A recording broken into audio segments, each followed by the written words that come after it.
The night my sister introduced me as the harmless one, I felt something inside me crack. She didn't say it with anger, she said it with ease. The way people talk about furniture that never mattered. Everyone laughed, including my mother. No one noticed me stiffen. No one cared that I did. That was the moment I realized I could disappear from that room, from that family, from that entire version of my life, and not a single person would pause their conversation. My name is Georgia Harmon, and this is the story of how they finally learned who they were laughing at. The morning after the storm felt heavier than the night that came before it. I stepped onto the deck and let the first breath of cold air cut through my lungs. The kind that rises off the Great Lakes after hours of fighting wind and water. The steel railing beneath my hand was still cold from the night, and the mist hung thick enough to blur the line between sky and lake. My breath warmed the air for a moment before dissolving into the silver haze. My body ached in every place that mattered. The familiar throb that followed a 14-hour rescue. 27 people made it ashore alive. That knowledge steadied me long after my muscles had given up. The lake behind me was still restless, but Detroit was already waking. The glass towers along the waterline caught the pale light and threw it back in quiet flashes. The city wasn't romantic, but it was honest, and in its honesty, I'd always found a place for myself. No one here questioned the shape of my life, or why I lived it the way I did.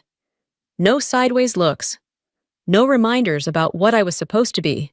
Out here, I wasn't measured against anyone. My phone buzzed the moment I stepped inside the cabin.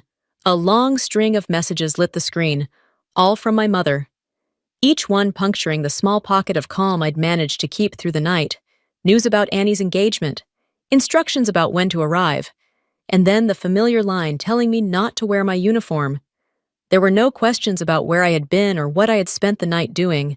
Her world was focused entirely on the celebration waiting in Charleston, not on the storm I had just climbed out of. I let the screen dim and set the phone down for a moment. These messages had become their own kind of weather, predictable, recurring, and never quite gentle. My mother had always worried someone might ask what exactly I did, and whether it sounded impressive enough beside Annie's life. Annie, with her polished charm, effortless success, and the way our mother's pride wrapped around her like a tailored coat. I had never begrudged my sister that, but I had learned to disappear so she could shine. Another message came in, this one from Annie, short and clipped, asking me to come but to keep quiet about what I did, as if talking about my life might disrupt the celebration, as if it might unsettle someone. I smiled to myself, a small, tired smile, and slipped the phone into my pocket. People understand only what they want to understand. I'd learned that long ago, back in my apartment.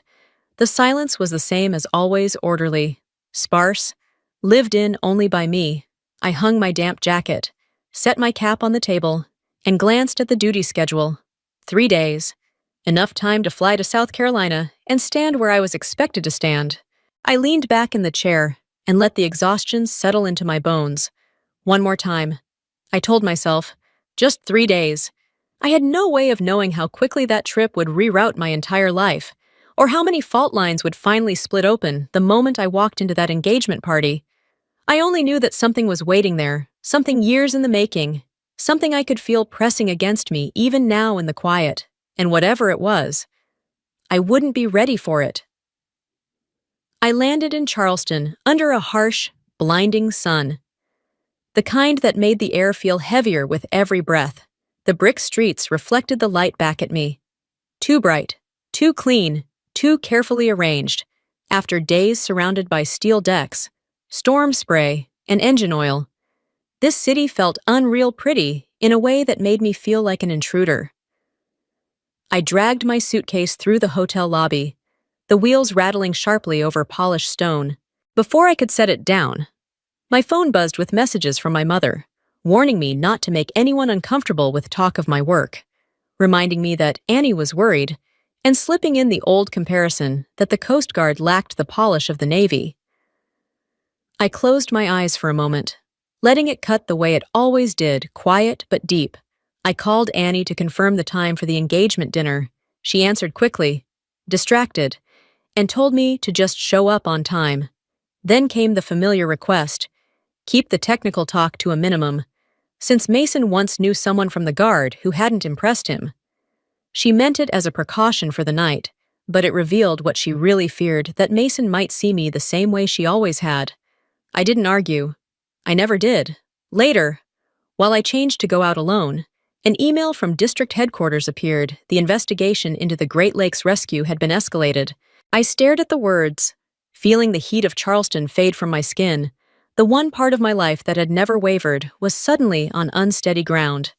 The next evening, the plantation house near the Ashley River shimmered under soft lighting, a perfect backdrop for Annie's dream celebration. Acoustic music floated through the air, mingling with the scent of flowers and river water. I adjusted my simple dress on the steps, doing exactly what I'd been asked, trying not to draw attention. Inside, I walked into a room that didn't notice me. Conversations spun around me, untouched by my arrival. It wasn't new, but it still settled into my chest with a familiar weight. My mother saw me and waved me over without a smile. She introduced me to a group of relatives with a dismissive gesture, calling me her older daughter who did some work out on the lake. A few polite laughs followed, soft but cutting. A well-dressed woman asked if I worked at the docks and whether it was fun or just paperwork. And before I could answer, my mother added that I'd taken a different path than Annie, but was doing fine being the word people used when they didn't know how to value something. An older man in a Navy Reserve suit watched me with a careful, knowing look, as if searching his memory for the story attached to my face. It was the only gaze in the room that didn't shrink me. Then Annie appeared, beautiful and polished, hugging me lightly before whispering her request not to bring up my work so Mason wouldn't feel awkward. I nodded, though the sigh inside me had become instinct. What I didn't know was that Mason would be the first person in that room to see me clearly, and that recognition would change everything. I stood in the center of the plantation house ballroom, surrounded by chandeliers glowing a soft gold, crystal glasses clinking, and conversations weaving together like a rehearsed script. Everyone seemed perfectly cast in their roles, moving with the easy grace of people accustomed to being admired. I felt like the extra who wandered onto the wrong set, wearing a simple dress among a crowd polished to perfection. The air around me hummed with confidence, yet none of it felt like mine. A man in a navy suit turned toward me with a pleasant, almost patronizing smile, and asked what I did in the Coast Guard, whether I taught swimming. He guessed, letting the question float out with a laugh. It wasn't loud enough to humiliate, just soft enough to diminish. Before I could answer, my mother placed a hand on his arm, as if they shared an inside joke, and explained that I did small tasks out on the water. But it was fine because Annie was the true pride of the family. The group responded with muted chuckles, polite and sharp at once, the kind of laughter that confirmed I had been placed exactly where they believed I belonged. While they laughed, the older Navy Reserve officer nearby didn't join in. He studied me with a narrowing gaze, as if searching his memory for a detail he couldn't quite catch. I felt his attention like a thin beam of light cutting through the dim assumptions filling the room. I answered in the calmest tone I could manage, offering a vague explanation about coordinating rescue operations. True, but bland enough to avoid raising questions. Another woman commented that hands-on work must be meaningful. I didn't argue. In a setting like this, honesty was treated as impolished behavior, and I'd learned to keep my truths small. Then Mason walked in. His handshake toward me was quick, courteous, and dismissive, as if reaching for a glass behind me. He started telling a story about a joint operation between SEALs and the Coast Guard, and without thinking, I corrected a tactical detail, shifting the vector from 315 to 298 to avoid the ice drift. For a moment, everything stilled. Mason's eyes sharpened, the commander's narrowed, and I felt the air shift. Mason finally asked if I'd helped direct that mission. I told him I'd been there. It was a simple answer, but it opened a door neither of us had expected. For the first time since I arrived, someone in that room looked at me with something other than amusement. Respect flickered across Mason's face, faint but unmistakable. The tension didn't break, it deepened. Something was turning beneath the surface, pulling every thread tighter. I sensed the shift before anyone else did. The room didn't get quieter. It simply changed temperature, as if the air had thickened, and the walls leaned in to listen. Mason set his glass down with a soft thud, his expression shedding every trace of the polite mildness he'd worn all evening. He stood straighter, studying me with a gravity that hadn't been there moments before. He asked if I was Captain Georgia Harmon from Sector Detroit. All conversations around us stopped. The stillness spread like a shockwave, heads turning, eyes widening, silence pooling at our feet. My mother stared at him, then at me, her face tightening with confusion she couldn't mask. I told him yes. What happened next tore through the room. Mason snapped to attention, heels together, and raised his hand in a crisp salute. The transformation was instantaneous. The seals near him straightened in unison, reflex trained into bone. A woman gasped and dropped her glass. Annie covered her mouth, eyes wide as if witnessing something impossible. My mother's voice broke into a whisper, asking what was happening as though the truth couldn't exist in front of her. Mason lowered his hand and spoke with the conviction of a man repeating doctrine. The Great Lakes rescue I'd led was used in training at Coronado, and he had never realized I was the one behind the radio transmissions they studied.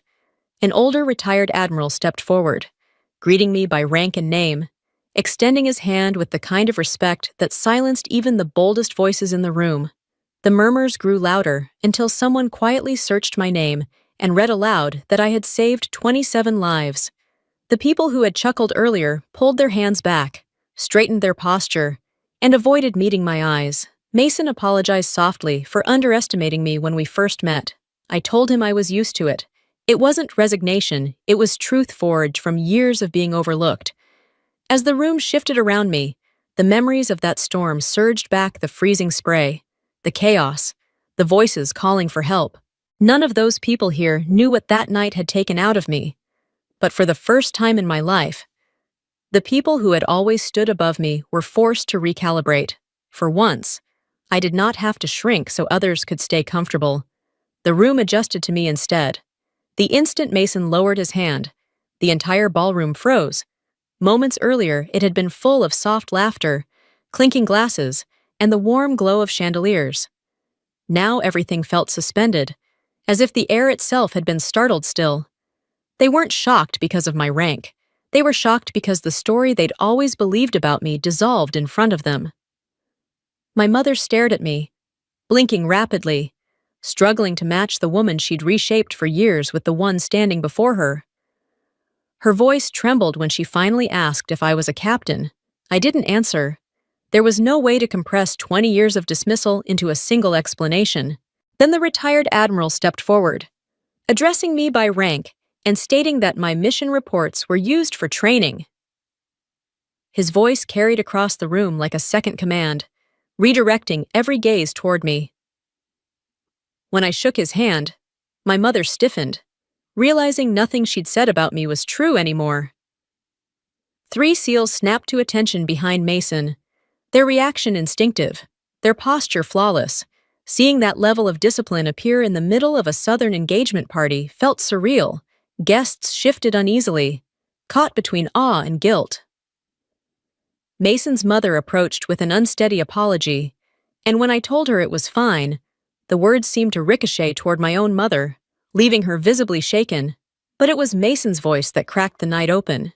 He turned to Annie and asked why she never told him her sister was the one who saved 27 people in a blizzard, the mission every trainee studied. Annie's fingers tightened around her glass as if the world had tipped beneath her feet. For the first time, she wasn't the center of the room. My mother took my hand and asked why I'd never told her. I stayed silent. I had told her, just never in a way she cared to hear. Then my phone vibrated.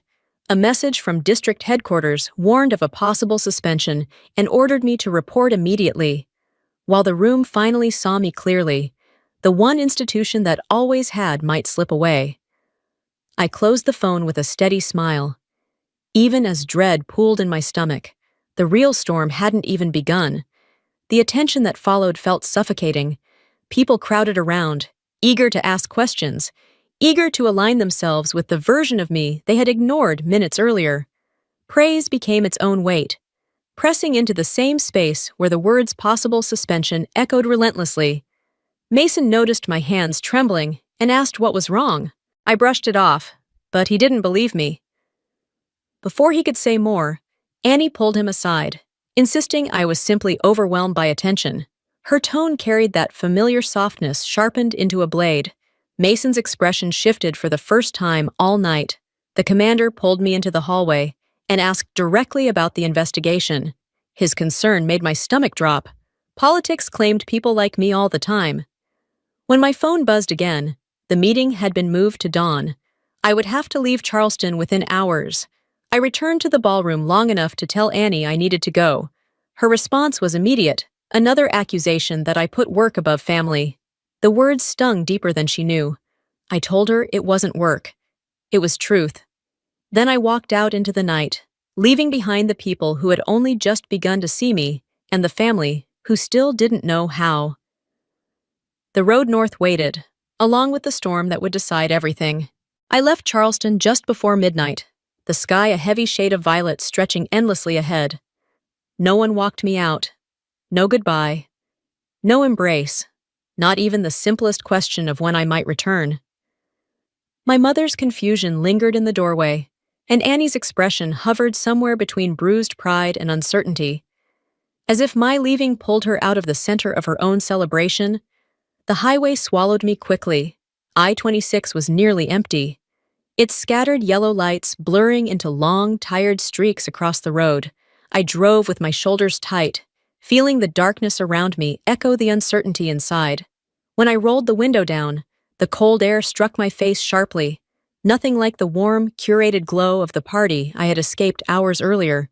In Charleston, they had finally seen me. Hours later, I was racing north with the threat of suspension pounding through my ribs.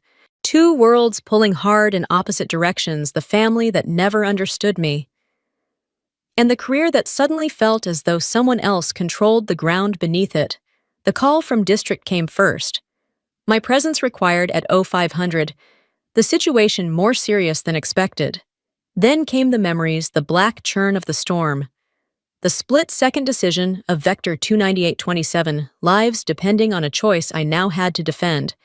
Messages followed Mason offering support I couldn't accept. Annie delivering a familiar wound I no longer had the strength to answer.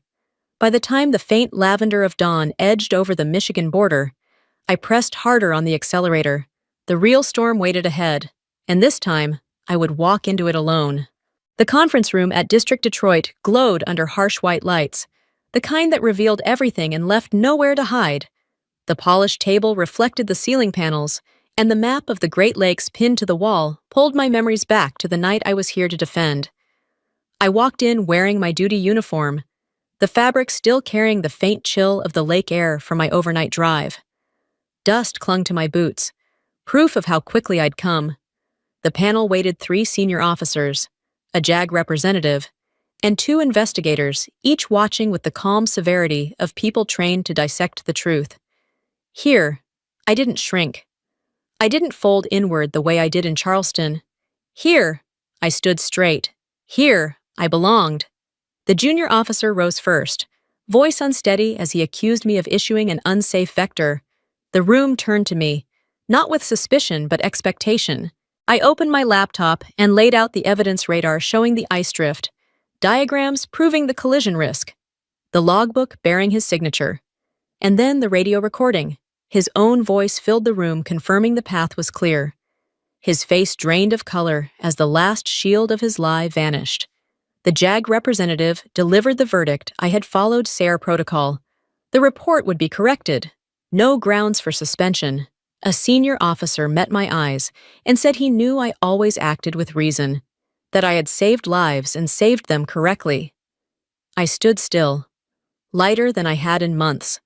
When I stepped outside into the Michigan sun, the silver on my shoulder caught the light. The storm behind me was done. Now came the storm waiting at home. A week after the investigation ended, I drove back to Nebraska with a quiet mind I hadn't felt in months. I wasn't coming for apologies, nor to offer any. I came to draw a line where one had never been drawn. The old house looked the same as it always had: warped windows, worn carpet, The scar on the wooden table from when I was 13. My mother was cutting vegetables when I walked in. She looked at me longer than she ever had, as if finally seeing everything she'd missed. We sat at the table. I told her I wasn't angry anymore, but I wouldn't shrink myself to keep the peace. Her hands trembled as she admitted she'd tried to protect Annie's confidence by keeping me small. I understood. That was enough. At Annie's wedding. She hugged me with both arms this time. No audience, no competition, just sisters, back in Michigan, standing by the lake at sunrise. I read her message thanking me for never leaving her. I smiled. Peace didn't come from being understood. It came from no longer needing to be. And finally, I was exactly where I belonged.